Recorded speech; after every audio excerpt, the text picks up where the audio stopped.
ভোরের নরম আলোয় সাগরের উপর ভাসছে হালকা কুয়াশা, আর সেই কুয়াশার ভেতর দিয়েই হঠাৎ গর্জে ওঠে ইঞ্জিনের শব্দ, কেঁপে ওঠে সাগর।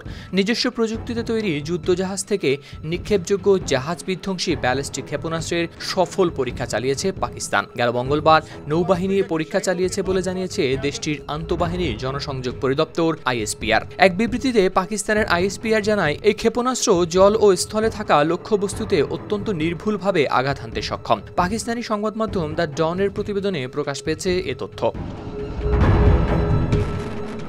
বিবৃতিতে আরও বলা হয়, এই ক্ষেপণাস্ত্র অত্যাধুনিক ও উন্নত কৌশলগত বৈশিষ্ট্যে সজ্জিত। নৌবাহিনীর প্রধান অ্যাডমিরাল নাভিদ আশরাফ, জ্যেষ্ঠ বিজ্ঞানী ও প্রকৌশলীরা পরীক্ষা চালানোর সময় ছিলেন উপস্থিত। আইএসপিআর এই পরীক্ষাকে বলছে পাকিস্তানের প্রযুক্তিগত দক্ষতা এবং জাতীয় স্বার্থ রক্ষায় দেশটির নৌবাহিনীর অবিচল অঙ্গীকারের শক্ত প্রমাণ। তারা আরও জানায়, প্রেসিডেন্ট আসিফ আলী জারদারি, প্রধানমন্ত্রী শাহবাজ শরীফ, সেনাপ্রধান field marshal Asim Munir, joint chiefs of staff কমিটির চেয়ারম্যান জেনারেল শামশাদ মির্জা এবং তিন বাহিনীর প্রধানরা অভিনন্দন জানিয়েছেন ক্ষেপণাস্ত্র পরীক্ষায় অংশ নেওয়া ইউনিট ও বিজ্ঞানীদের।